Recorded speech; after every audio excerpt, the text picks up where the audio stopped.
আসসালামু আলাইকুম। আশা করছি সবাই ভালো আছেন যে যেখান থেকে আমার ভিডিওটি দেখছেন। আমরাও আল্লাহর রহমতে অনেক ভালো আছি আলহামদুলিল্লাহ।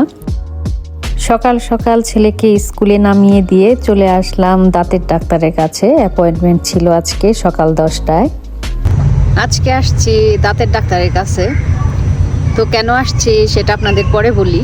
সকাল 10টা বাজে এখন, অ্যাপয়েন্টমেন্ট ছিল 10টায়, এই জন্য আসছি।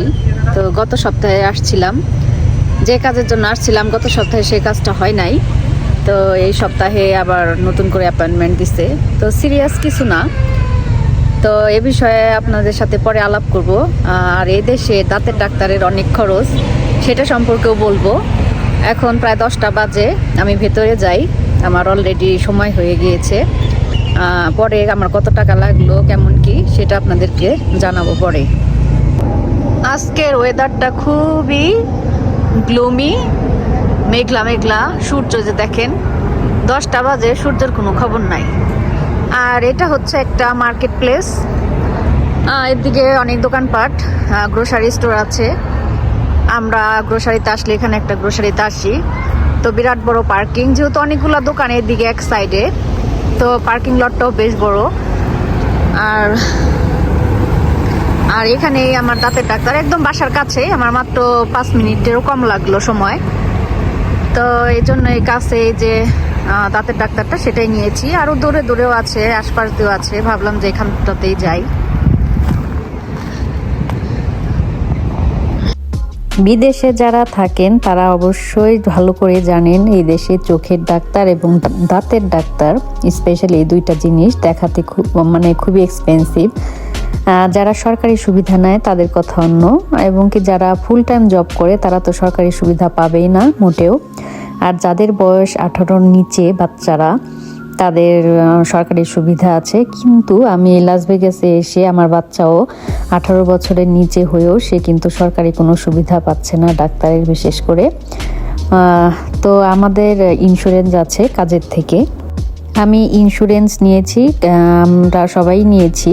তো আমি ফুল কভারেজ নেইনি, শুধু ডাক্তারের ভিজিটটা দিতে হয় না আর কি। আমি ইন্স্যুরেন্সটা কভার করি, কিন্তু আমি যদি কোনো মেডিসিন নিতে যাই বা এক্সট্রা কোনো হেলথ চেক আপ করতে যাই তাহলে আমার টাকা দিতে হয়, এক্সট্রা পে করতে হয়। ঠিক দাঁতের এখানে এসেও সেম ঘটনা।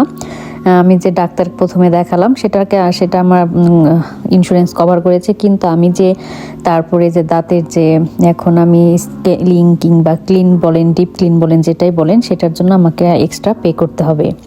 আমার যে টোটাল খরচটা এসেছে তার কিছু টাকা আমার ইন্স্যুরেন্স কভার করছে, আবার কিছু টাকা আমাকে দিতে হচ্ছে। আমাকে $135 দিতে হলো।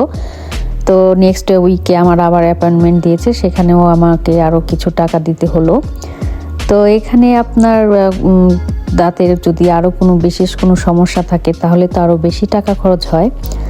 তো এটা আর কি বলবো, যারা খরচ করে দাঁতের এবং চোখের তারা ভালো করে জানে বিষয়টা।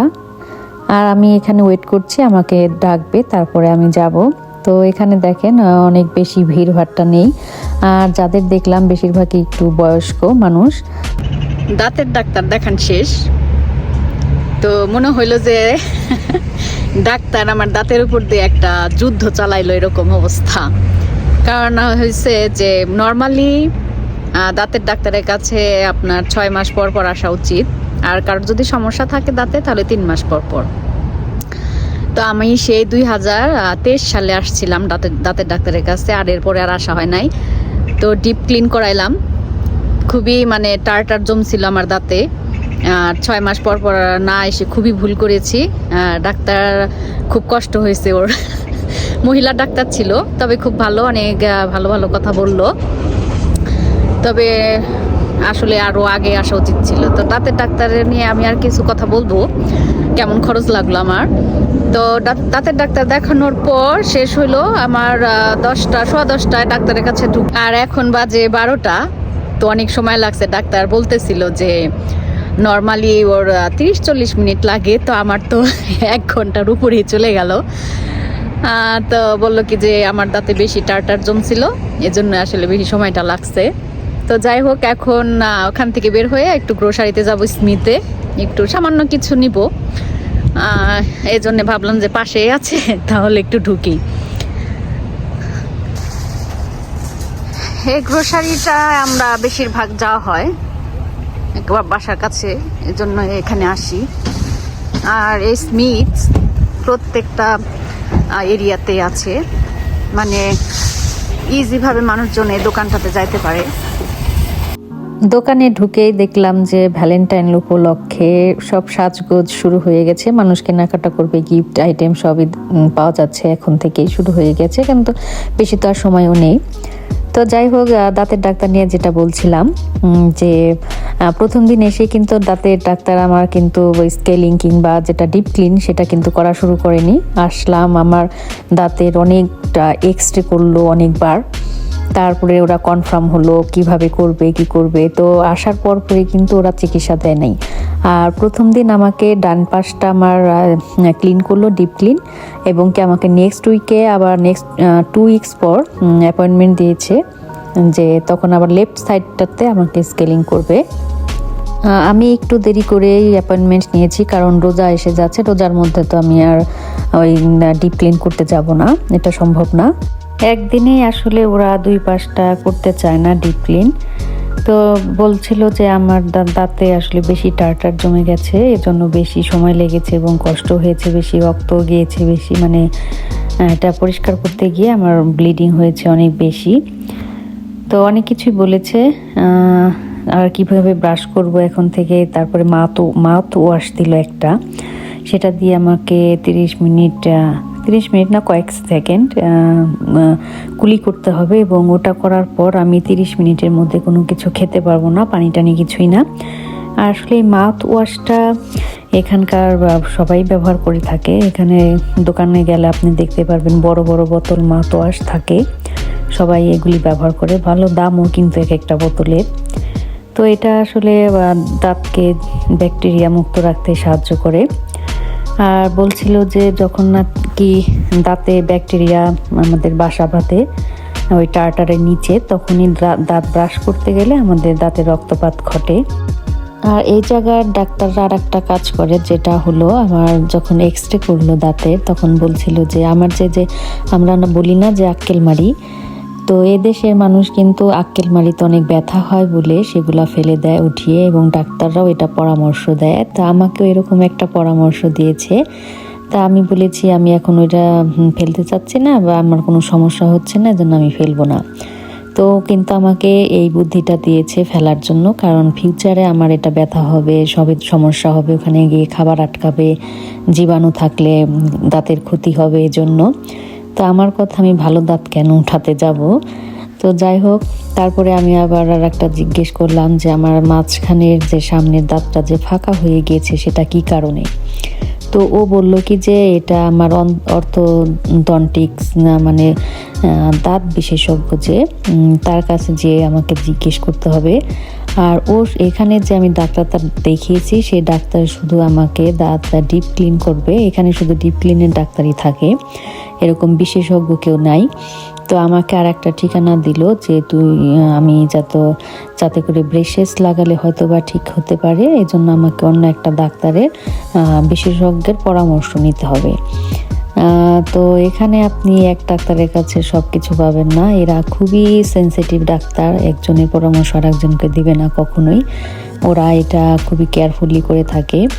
আর আন্দাজে কোনো কিছুই ওরা করতে চায় না, সবই আগে পরীক্ষা নিরীক্ষা করবে, তারপরে আপনার অনুমতি নিবে, সব করবে, তারপরেও সে তার চিকিৎসা শুরু করবে। খুবই সাবধান এখানকার ডাক্তাররা আসলে। তো এই আর কি। আর আমার খুবই ব্যথা হয়েছিল আজকে সারাটা দিন, আমার খুব দাঁত ব্যথা করেছে ডান পাশটা, কারণ এত কষ্ট করে ও আমার দাঁতটা ক্লিন করেছে। আমি তখনই বুঝতে পেরেছি যে আমার হয়তো বা দাঁতটা পরে ব্যথা হবে। তো ভালো যে একটা সাইড করেছে আর একটা সাইড করেনি, 2টা সাইড একসাথে করলে আসলে আমি প্রচণ্ড ব্যথা হতো 2 পাশেই। এই তো আমার গ্রোসারির কেনাকাটা শেষ, এখন বাসায় যাব, অনেক বেলা হয়ে গেল, বেলা 1টা বাজে। আর এখানে আপনি গ্রোসারি করা শেষ করে যে কার্টগুলা জায়গা মতো রাখতে হয়, রাখলে ভালো, অনেকে রাখে না, এখানে সুন্দর এই কার্টগুলা রাখার জায়গা আছে। অনেকে যে আশপাশে রেখে দেয়, আমি মনে করি জায়গা জিনিস জায়গা রাখলেই ভালো। আর গাছগুলাতে একটা পাতাও নেই, সব পাতা ঝরে পড়ে গেছে। কিছুদিন পরে স্প্রিং আসবে, বসন্তকাল, তখন সব পাতা গজাবে নতুন করে। তো আমি সবাইকে বলতে চাই যে আজকে আপনারা একটু আপনার দাঁতের ডাক্তারের কাছে যান, একটু দাঁতটা একটু দেখিয়ে আসেন। আমরা তো আসলে দাঁত থাকতে আসলে দাঁতের মর্ম বুঝি না কখনোই। তো মনে হয় যে বাইরে থেকে দাঁতগুলো অবশ্যই ভালো আছে, কিন্তু তারপরও একবার হলো দাঁতের ডাক্তারের কাছে যান, দাঁতটা একটু দেখিয়ে আসেন আসলে কি ভালো আছে দাঁতগুলা। তো বেশিরভাগ সময়ই দোকানে যেতে হলে আমি আমার হাজব্যান্ড মিলেই যাই, গ্রোসারি বিশেষ করে। তো আজকে ও বাসায় ছিল, আমি যেহেতু ডাক্তারের কাছ থেকে গিয়েই ওখানে কাজ শেষ করে তারপরে গ্রোসারির কাজটা একটু শেষ করে আসলাম। আর আসার সময় ওর জন্য একটা ফুল নিয়ে আসলাম। ফুল দেখলে আসলে কিনতে ইচ্ছে করে, এত সুন্দর সুন্দর ফুল দেখলাম দোকানে, তো একটা না এনে আর পারলাম না। আর ছেলে গিয়েছি স্কুলে, তো বাসায় একাই ছিল।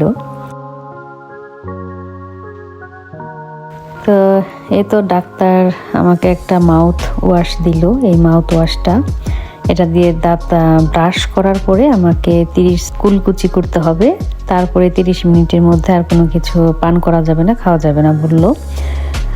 এটা খুবই উপকারী, ভালো, এর জন্যই দিয়েছে। আর ওই মুখার মধ্যে একটা মেজারমেন্ট আছে, ওই পরিমাণ নিয়ে আমাকে কুলকুচি করতে হবে। আর একটা ব্রাশ দিল, টুথপেস্ট দিল, আর এটা নিউ একটা অ্যাপয়েন্টমেন্টের ডেট দিল, আবার ঈদের পরে যাব সম্ভবত সেটা।